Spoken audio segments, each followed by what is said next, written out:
I fucking hate when companies make shit that is meant to go over the fucking ramp.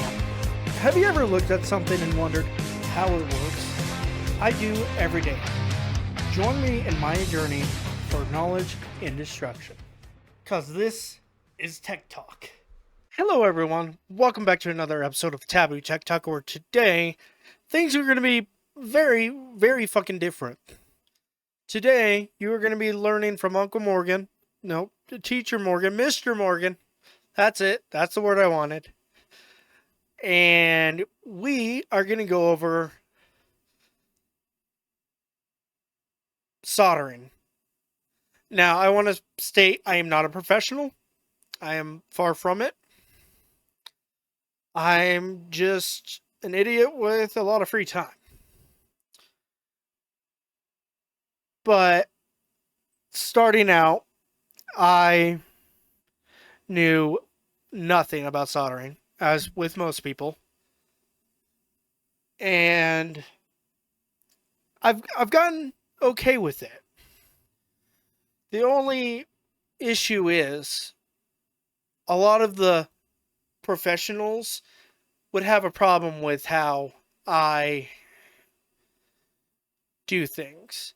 But it works for me. It might work for someone else. I learn differently. I always have. I have autism. So I've literally always learned differently just to get the same result. So way back when, the first project I did with soldering was the R2FU version 1.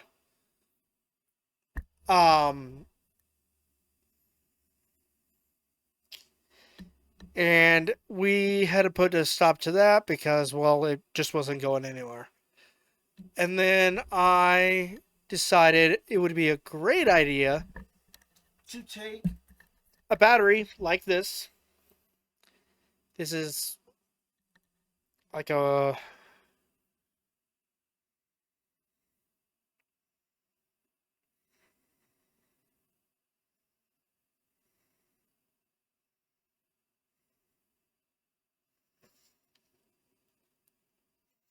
It actually doesn't say.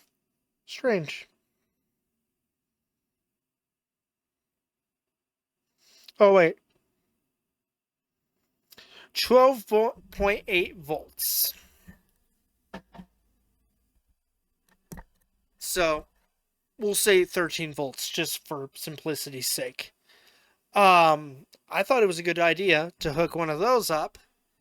Not that particular one. That one is dead. Like, not even chargeable. Dead. But one exactly like it. And hook it up to this. So I took the cardboard. It's on two different sides, as you can see. I keep thinking I have the up-down camera. That was where the battery was going to sit, along with our, I think it's called an ECU.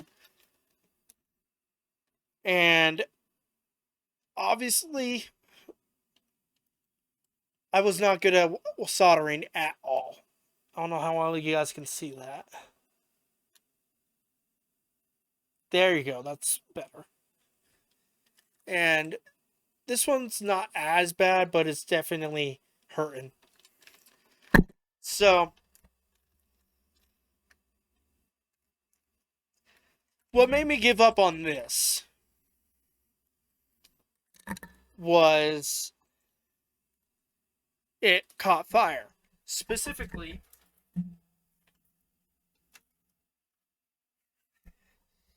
this little piece here, the ECM or whatever it's called, caught fire. And yeah. This is a totally different one from a similar RC truck, but different thingamabob. Which brings us to Our first lesson. Before you even touch a soldering iron, I would recommend highly getting some type of prior or fire prevention, like a not a flamethrower. That's the exact opposite of what I'm trying to say. A fire extinguisher, or like the Family Dollar here, for example, has these little sprays that, well, they're not little, but and called like Fire Begone or something like that, and those seem to be working okay. Um, I do need to get an extinguisher just for the sake of having it. Another tip while we're on that, when the RC caught fire, we had a fire extinguisher in here, and I went to use it, but it didn't fucking work. So make sure that your fire extinguishers are up to date. Um, a lot of fire departments and stuff like that will come out and check them, or even just replace them. Take the old one, stuff like that. So, lesson number 2: cheap does not always mean bad. So this was my first.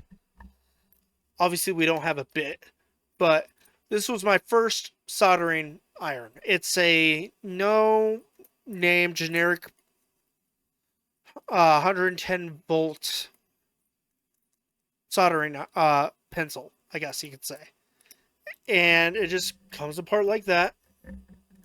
You put the tip on here, and then you pop that on and rotate it.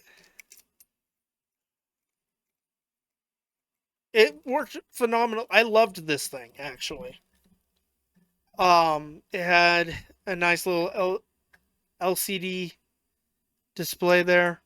Tells you the voltage. You can change it from Celsius to Fahrenheit and vice versa. And yeah, cheap does not always mean bad. I forget how much that one costed me, but that was before the price hike. Like, literally right before the price hike that everyone experienced.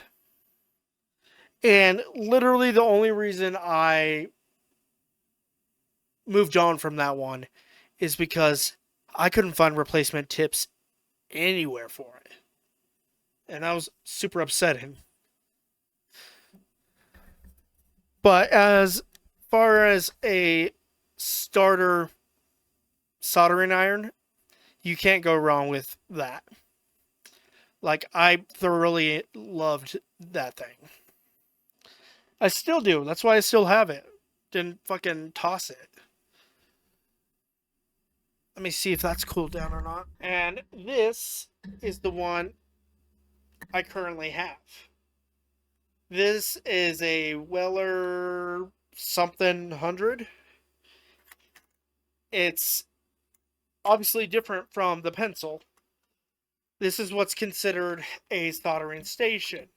You have your input here, your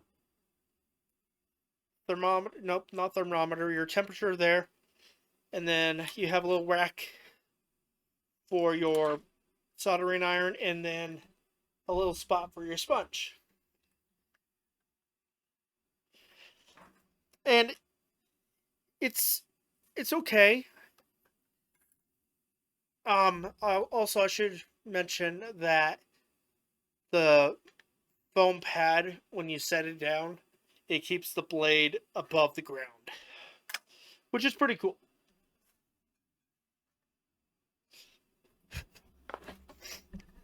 And that one was much more expensive. Again, I don't remember how much. And quite frankly, I prefer the cheaper one over the Weller. I don't know why.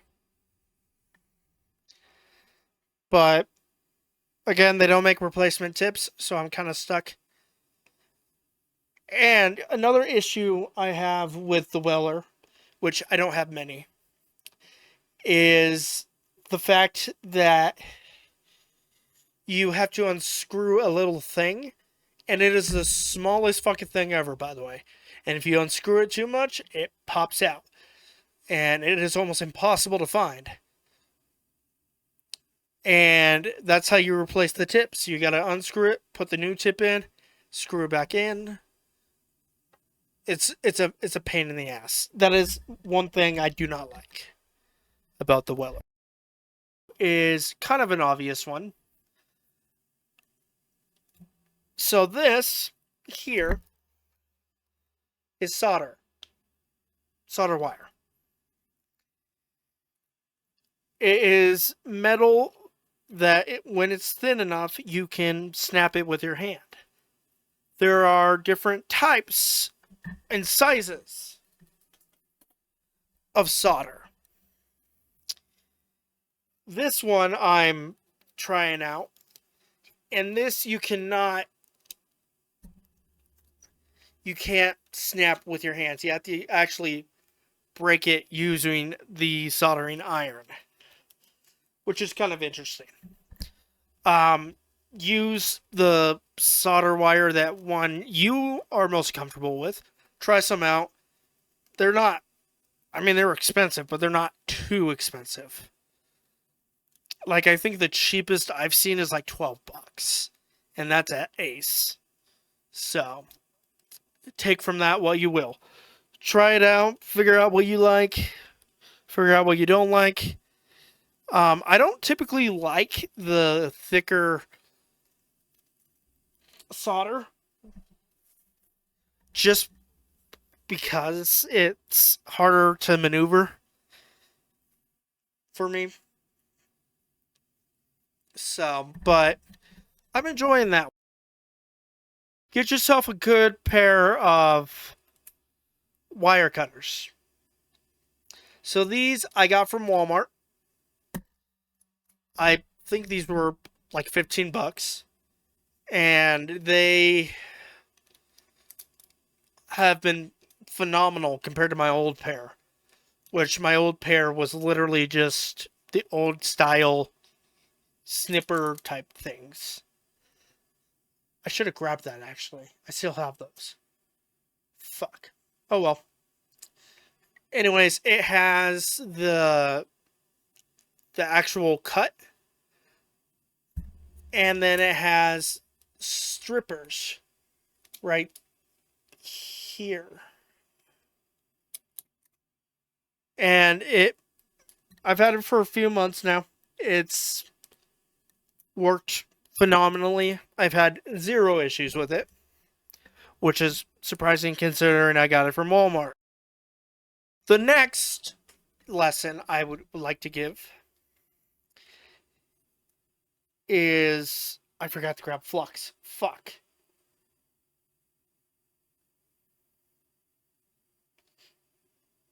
I'll get that here in a minute.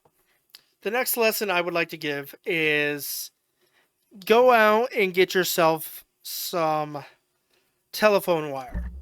I got this at a thrift store, and it serves my needs perfectly. Whether I'm doing a project or just practicing, really. Which, Lord knows, I need plenty of practice. You're soldering on a budget. We've all been there. Being a young adult sucks. Being an older adult probably sucks too. But finances get hard. That is the bottom line here. So, you can't always buy the materials that you need for soldering. Obviously, you gotta have the solder. Obviously, you gotta have the soldering iron. And you should, very, very should, have flux. but that's not necessarily required, I guess. So the question is, how do you get solder wick without any? So let's just say more than you have more than or less than $5 in your pocket. How do you get solder wick, which is what is used to deep solder stuff? Well, you take some wire,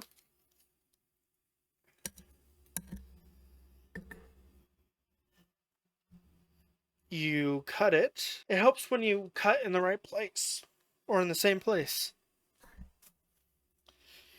So now we have this, which is just telephone wire. But the cool thing about telephone wire is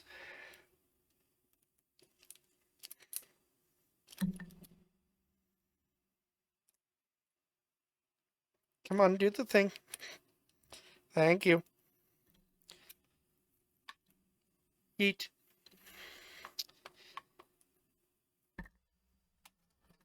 Telephone wire comes in like 5, I think, different wires. 2, 4? Yeah, 4. 4 different wires.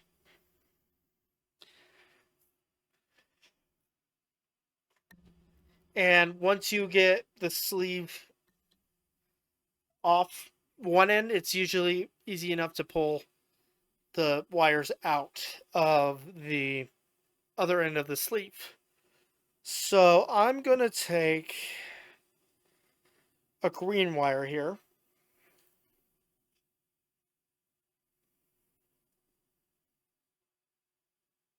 Come on. Thank you.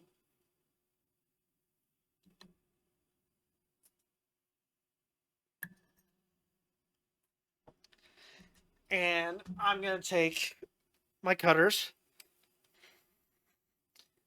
And we are going to strip. I accidentally cut it.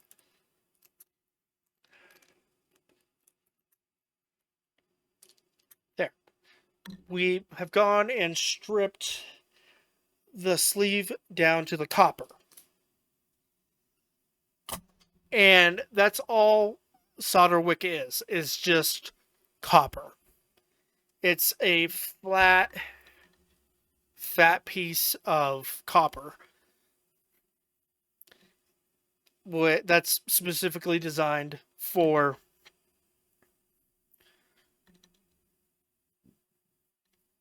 desoldering.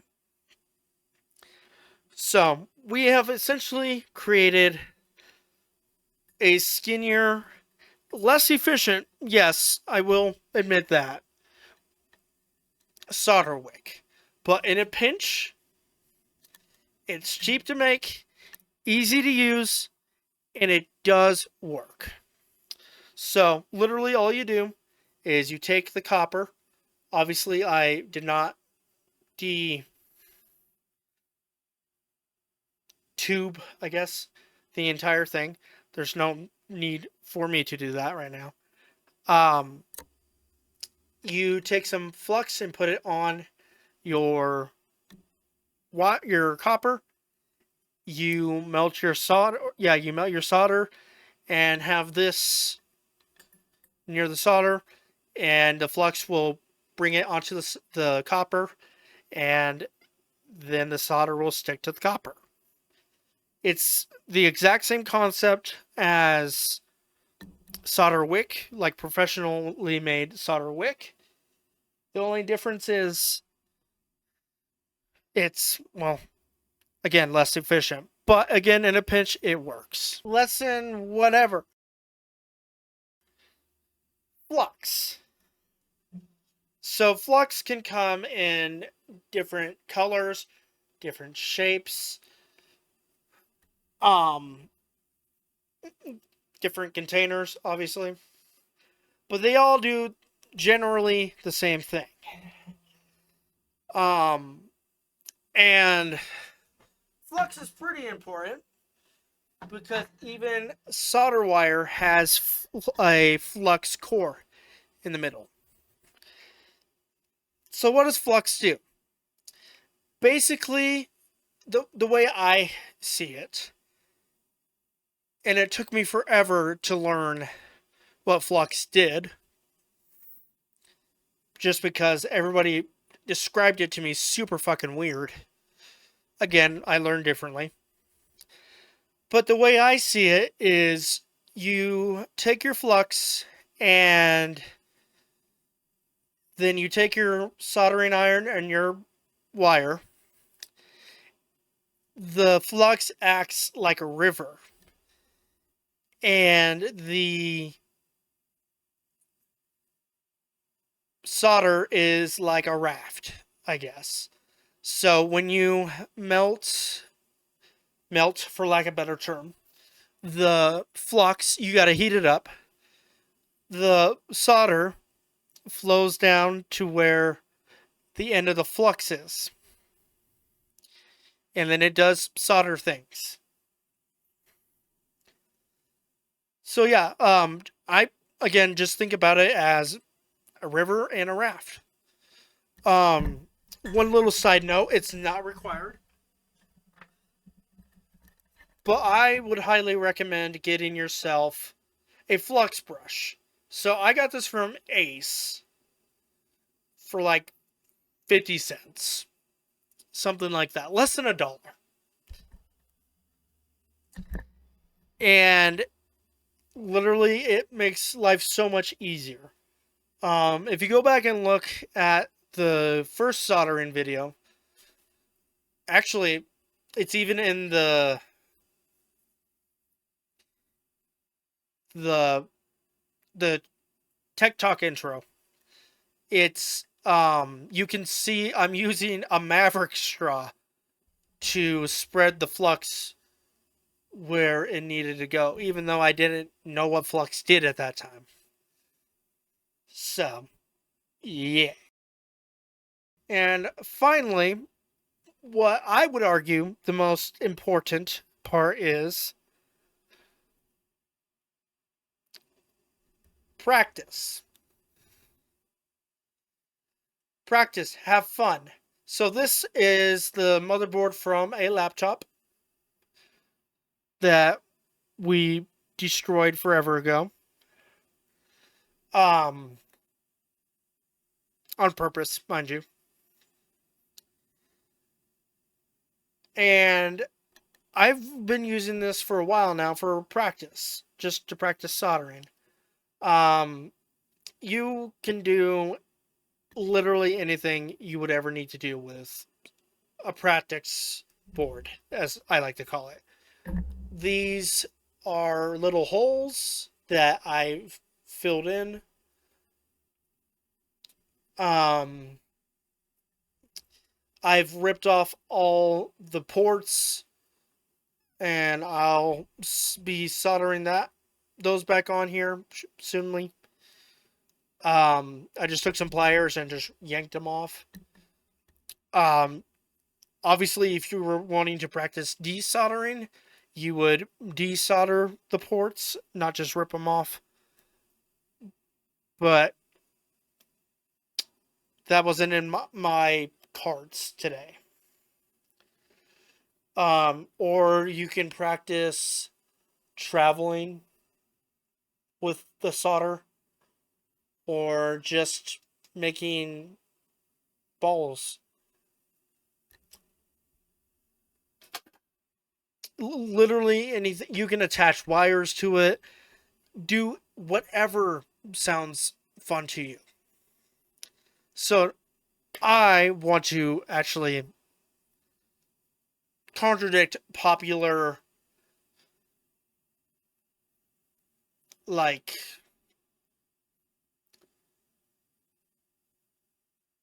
etiquette, I guess.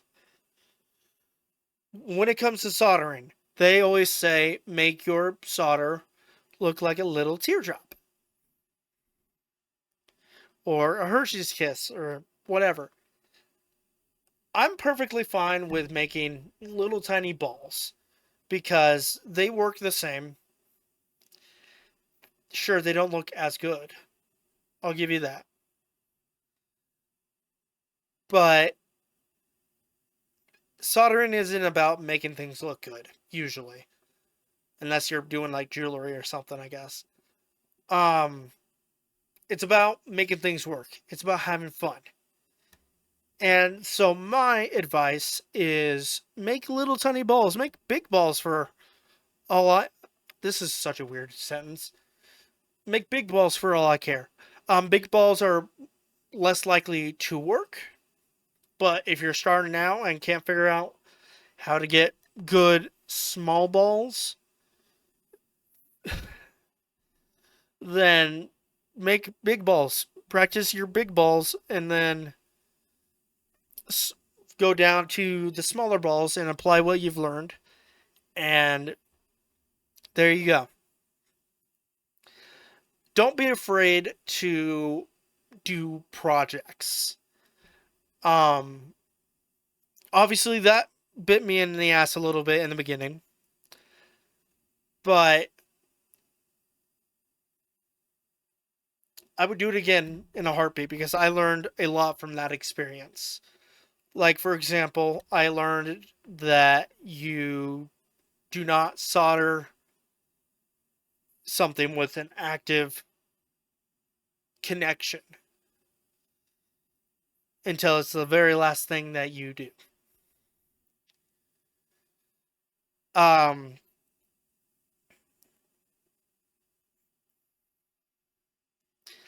just have fun with it. If you have a project in mind, it might be rough going. You know, there might be a ton of research and a lot of hours and frustration, but even if it fails, you are rewarded because you've actually learned something. And that's the way I always look at it when a project fails. Yes, I do get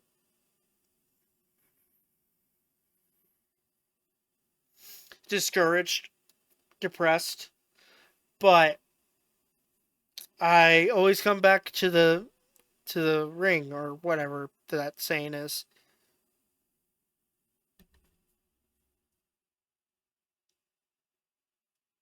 And really again, my most important lesson of all is just to have fun with it. Like unless you're doing soldering professionally, then just have fun with it. If you're learning to do soldering professionally, well, first of all, you probably came to the wrong place for industry practices because this video is literally meant to contradict that.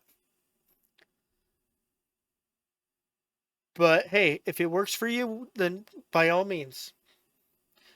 Um, Again, this is just what works for me. I'm not a professional. I'm just a dumbass that likes to have fun and has a lot of free time. So, I hope you guys enjoyed this different type of video. It was interesting to make. I don't know if I'll do more of this. We'll see how people feel about it. Um, Anyways, with all that being said, I hope you guys enjoyed this. If you did, be sure to leave a like. Subscribe if you're new. Helps us out a lot. Lets us know that we are teaching potatoes to solder or something. Check out W.GG. Use code TabooTots, all one word, all caps, for 10% off of your order. W gets to continue selling their amazing product. You get an amazing product, and we get a 10% kickback. Or 10% kickback? We get a kickback. Check out the links in the description. Check out all the fun stuff. Check out the other videos in the Tech Talk playlist. If you want to see me play games and rage and whatever, then check out the Morgan Plays playlist.